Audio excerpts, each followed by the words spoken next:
So, what giants are you facing in your ministry right now?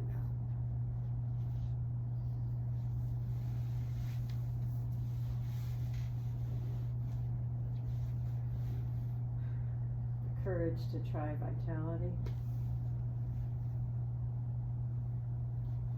People having that. Mm-hmm. Yeah.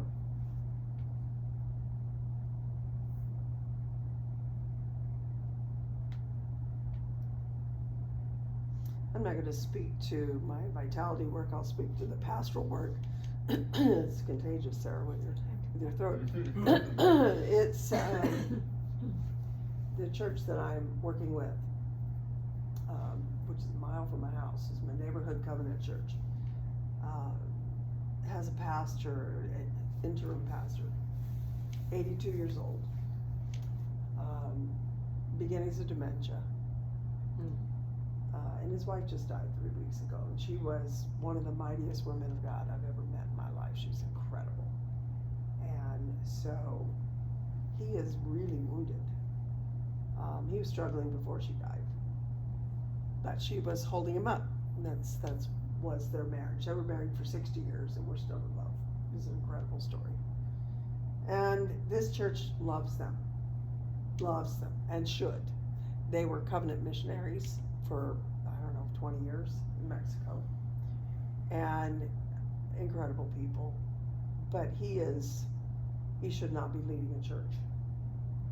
And nobody has the courage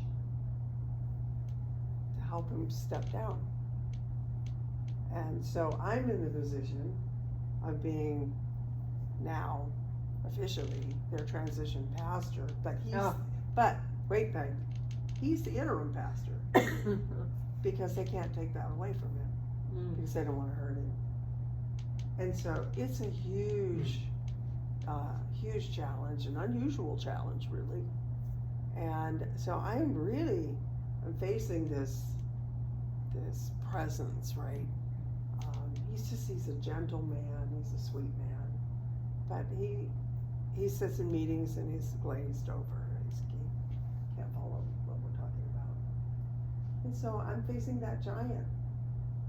How do you help someone to step down after 60 years of ministry and to know that it's time? It's very hard. So that's the biggest giant. And I'm facing those that are very defensive towards me. Is she gonna hurt him? Right. So that's my pastoral giant. Anybody else? I think having gone through both finding your why and living your why, I mentioned I was frustrated.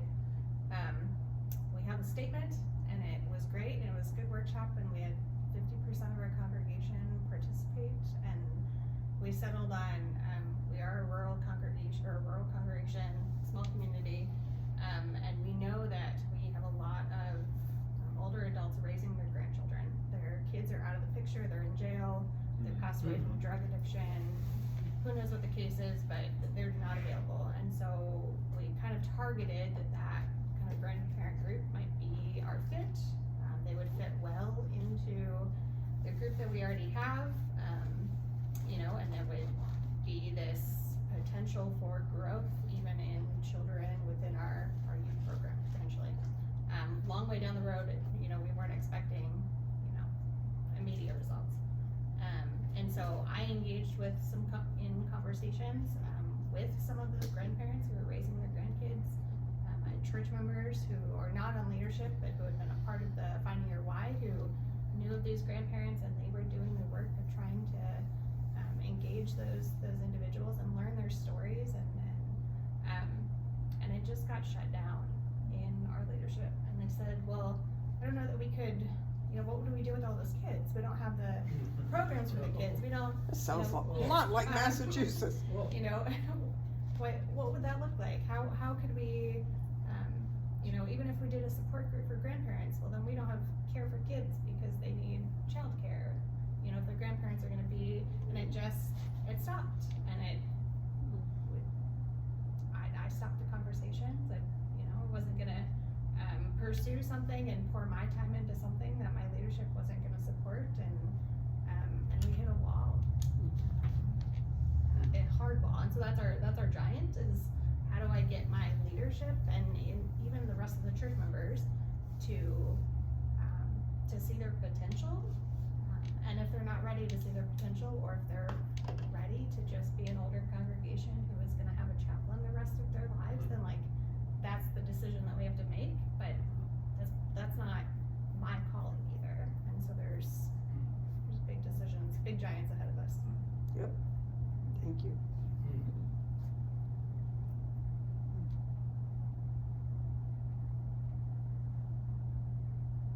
Darn it.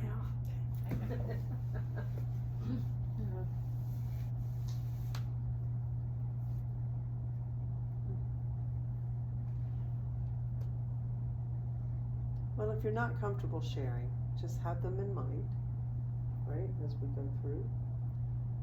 I know sometimes that's one of the hardest things, is just speak. Because it's painful. It's painful.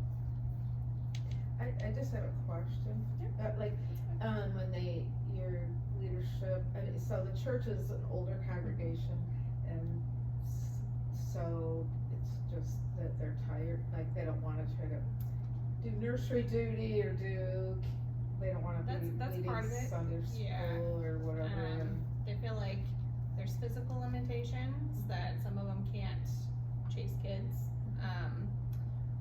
There's the time commitment that this requires. So even, as we thought, what would it look like to be a host space for, like a support group? They said, well, who's gonna open the doors, and who's gonna close the doors, and who's gonna serve coffee? And so there was a, So there is just a lack there was a of variety of wanting to. kind of pushback on it. Okay. Yet they have the skills, they have the time, Yes. and Okay, Greg. I wonder if, and this comes more out of being a pastor in the search process at times, just thinking through that process. It's been several years since I've been through that, but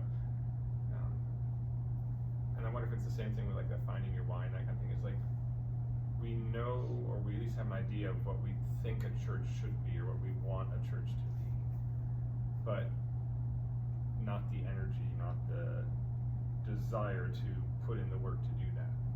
The sacrifice, really. Yeah, there is a sacrifice to that, for sure. Yeah. So I wonder, and I think so. I feel what Sarah's struggling with is this: we have this vision, but it's a vision that we feel like we should have, rather than one that we actually do have. Does that make sense? Well, and that, finding your why is part of dealing with that, because it's a vision that comes from your people. And it will, if it's truly God's vision, it will align with yours. And then, theoretically, there is energy because they own it. Right, and that helps a lot. But there's something in living your why. I can tell I'm not going to get through all this stuff. There's something in living your why called VIM. Yeah, vision, intention, means. Good. Sure. Okay, so Vision that comes from Dallas Willard. Willard. Vision, Oh. intention, and means. And what happens in churches a lot is you're missing one or two. So Right. vision. Do you have a crystal clear vision that your people can articulate? Means at the bottom, do you have the money, do you have the people, etc. The stickler is the I, intention. Do your people intend to do what it takes to make that vision a reality? Yeah. And the three have to work together. And so that's part of the living your why process, is saying, where are we in this? What needs to be strengthened here? And, in what you've told us, there's big problem with the I, and maybe a little problem with the M. The M is probably not as big a problem if the I were solved, Yeah, right. right? I So, think if you want to do it, you'll find a way to do it. yes, exactly right. Yeah. And so, but Well, and so that, I mean, that kind of gives me, like, I was trying to think, I hadn't thought about any of this beforehand, so I'm thinking you weren't slowly supposed today, to. so. But thinking about the giant, that I think for me is that fear that, and you kind of said this, that that what would happen is what is happening.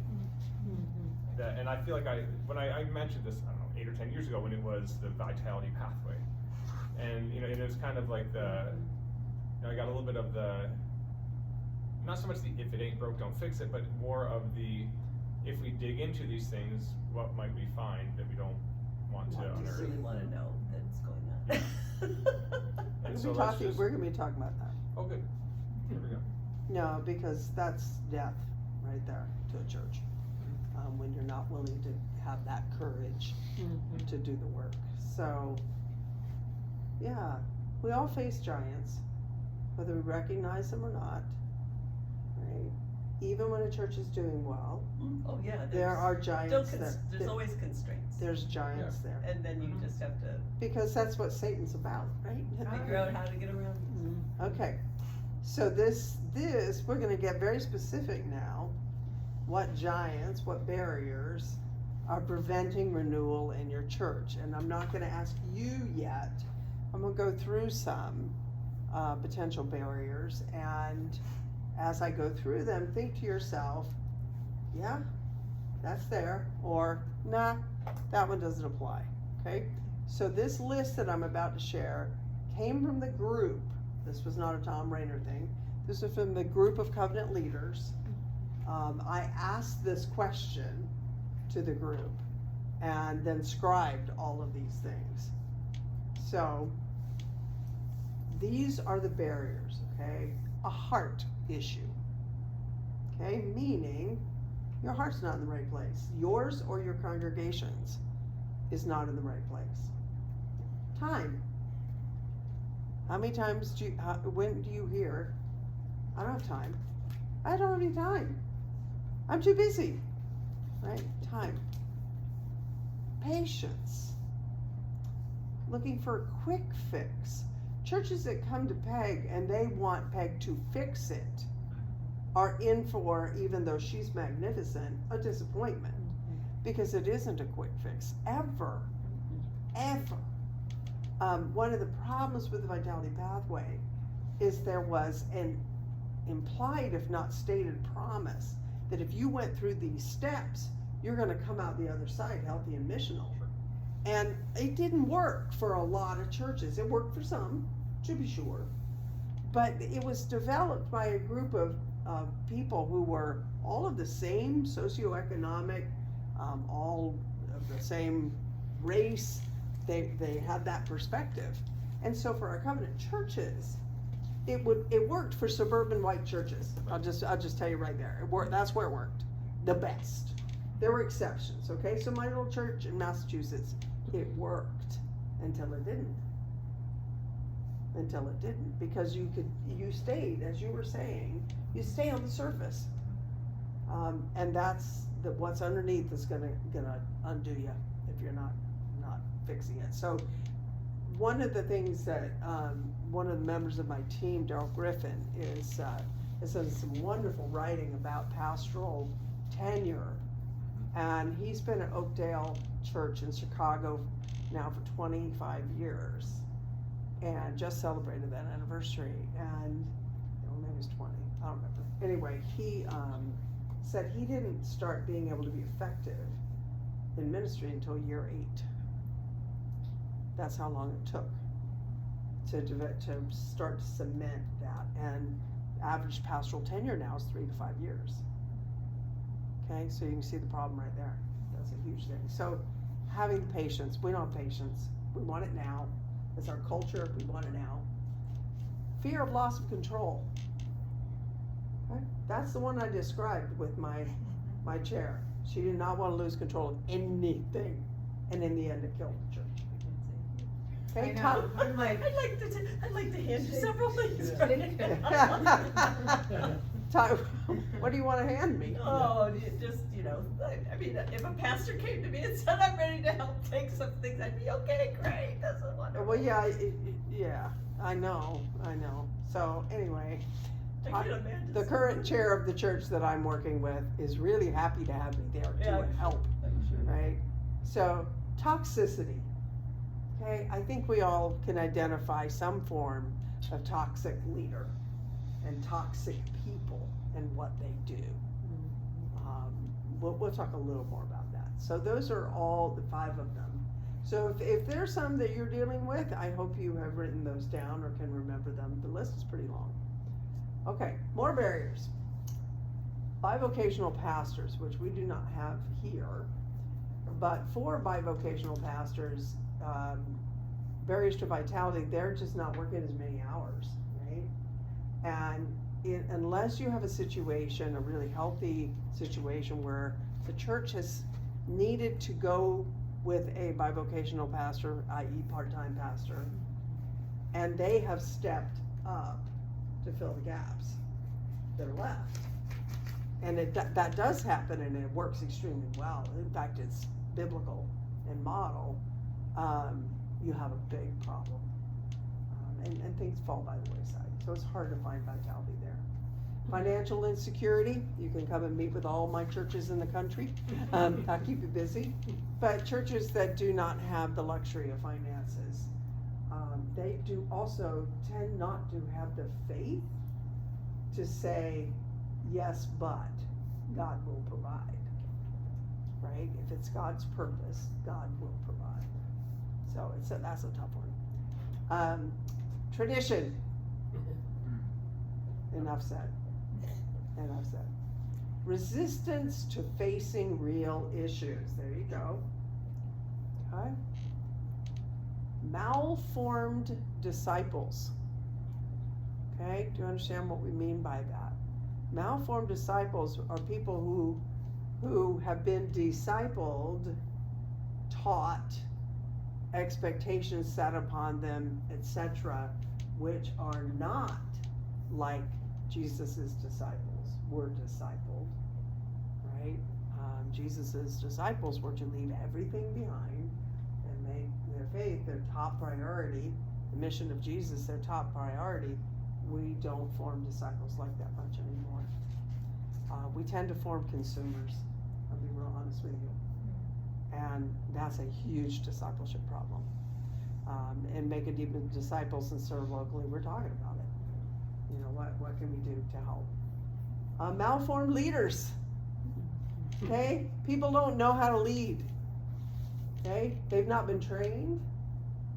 That's a gaping area in churches. We have a resource. I guess I'll do this along the way since you want to know about resources. We have a resource called Leadership Math, which is a really fun and easy one for your leadership team.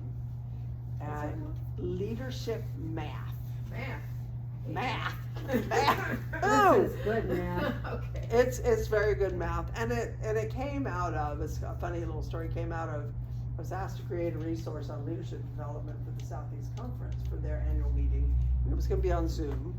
This was 2022, I think.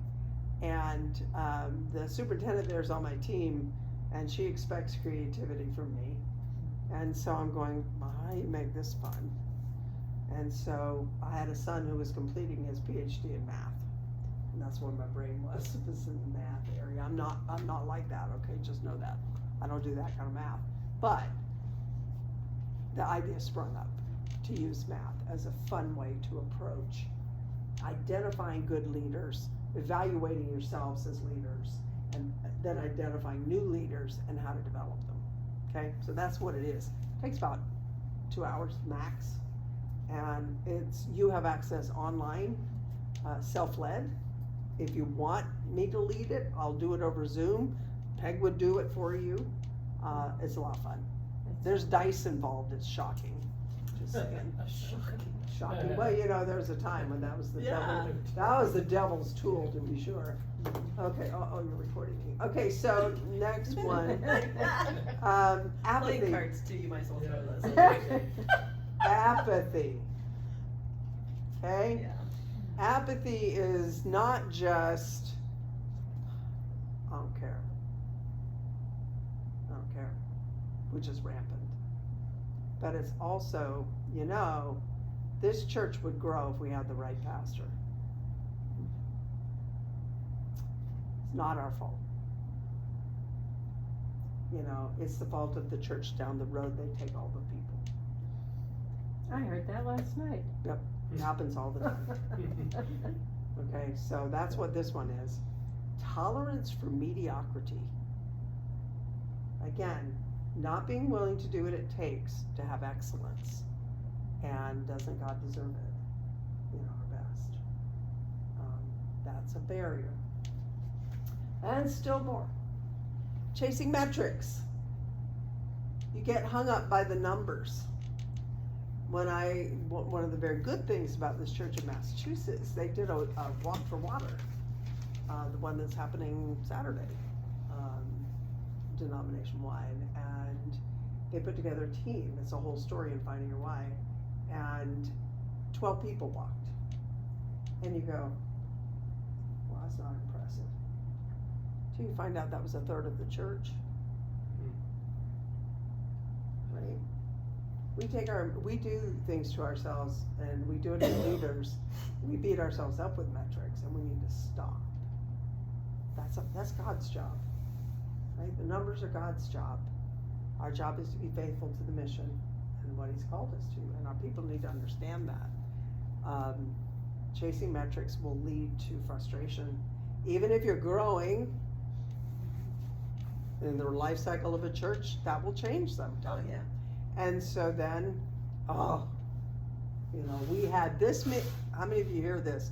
Oh, back before 2020, we had this many people in our church, and now we, whatever. That's just not helpful. Preparation for change, organ transplant. I'm not actually sure what this person meant. I think this is more a matter of being willing to prepare to change. Not just the change, but healthy changes take preparation. Transition, as you well know, can be hard. You don't just, even though, remember, we're impatient, want to say, hey, we have a new, and this is part of what's happening in your church, I think. We have a new ministry. Let's do it. When you haven't done the work to look at what you need to look at and to prepare the hearts for that before you try it, right? So again, it's a process. We need to be more patient with the process in ourselves. Lack of openness to change. Wait, that's a scoring category on the PH check. It's really interesting. Just after the pandemic, that was a fairly high scoring area. Why? Because everybody had to. Everybody had to change. Give it 2 years and it changed. Back. It went, I'm done. That was enough. I don't want to change anymore. I want to settle. Okay? And this is a big problem. It's a hard issue again. Power dynamics within the church, like I described with this chair. I'm dealing with somebody in my current church with a power, he's a toxic leader. That's hard. Culture dynamics within the congregation. So this church in Massachusetts, New England, they had a culture of things being controlled and being, rigid. That's common in a New England church. And so being aware of that and saying, okay, a rural church, a town and country church is going to have a different culture than a church that's an urban church, or a church that's a multi-ethnic church. It's a different, we need to be aware as leaders before we try doing things to bring more vitality. We need to see what's there. A culture of older people is a different type of scenario. Heart allegiance. Do not let the world squeeze you into its mold. Okay, so again, the consumer problem that we have in our church. Do you all understand what I mean by that? If you say things, well, we need to do this we need to do this kind of Sunday morning experience so that people will be happy. We need to do this number of this, and we need to do this, we need to do this so that people will be happy. Okay, what are we creating? Right? Again, we are not forming disciples, we are forming consumers. And it's the American church. It's the whole culture, and it's a problem. Well, it's what you win them with, you win them to. That, I like that. Write that down, Peg, that's really good. It's not for me, not mine. I don't know where it came from, it's good. Okay, trauma in the church and in individuals. This is a deep heart problem that is real.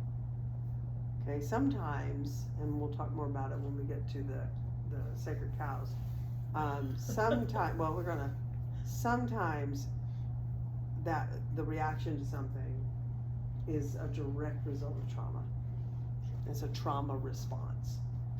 We're looking more and more at that. There's a cohort going on right now through Developed Leaders, that sort of clergy that deals with that, beginning to deal with that. It's much more prevalent than we really want to recognize and have recognized, both within ourselves and also within the congregation.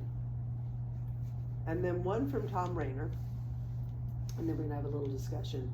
So this was one of the most shocking things, and it was so simple that it was just like, huh? So Tom said to us, the number one reason for attendance decline in a church is because the people who are part of the church attend less frequently. This is a duh moment. Okay, so what he said, well, okay, so say you have 100 people in your church, right? 100 people who say, we will be there twice a month. Okay, so what does that mean? If half of them are there every week, you actually end up with only 50 in a worship service. And you go, where have all the people gone? They haven't gone anywhere. But the whole energy level of the congregation changes, because it was that and now it's this. Later in the presentation, I use his son Sam's definition of active member as someone who attends once a month. Okay? So then you're down to 25 per week if they all did separate Sundays, which they don't, of course. Do you understand how that affects vitality and what you can do in a church? And boy, then ask them all to come to a workshop. Right? It's really hard. It's really hard. People are funny about attending now. That's a post-COVID reality. It existed before, but not like it does now. That's because they were able to do the online people. It's a whole different thing. So, really, really important. And the other point of this is the leaders, not just pastors, the leaders are still responsible for the 100. Right? And you go, oh, we only have 25 people in worship. We can't afford a full-time pastor anymore. Because by the way, they only give when they come. Right? That's the typical. Okay? And so then, but what's the problem? The pastor who's going to be there still has to deal with the 100. It's a huge problem in vitality. So part of what we're going to talk about is, what does it mean to have higher expectations and put those out there for people? Say that's not enough. That's not enough. If you truly are following Jesus, once a month ain't it? And it is frustrating because I do know some people that were, it's a certain couple come to mind that they were coming every week, and I've noticed that lately it's, maybe twice a month, or possibly 3, but quite often it's only a couple times, and they say, well, we watch it online, or this particular the people I'm thinking of, I would think that they would still give their usual amount, but I do agree that there are people that don't. I mean, they just give when they come, but it doesn't matter. It still affects the whole spiritual. Yes. We're called to come to worship. Yes. I think people forget that that's really what coming on Sunday is about. It's the worshiping God, and you know. So, but anyways, blah blah blah. Yep. But it does. I really hadn't thought about this, and I mean the way. That's that a great I'm screenshot. noticing it. Take a screenshot of this, you'll get it anyway, but it's, it was one of those that I'm sitting there and he's saying this and I've just never thought about it this way. You know, that directly, right? Using the math. It's pretty critical. It affects volunteerism, it affects so much. Children's ministry, youth ministry, all of that. So, big barrier. So, we're gonna stand up, bring your list, if you made one or have it in your head, and we're going on a field trip into the kitchen.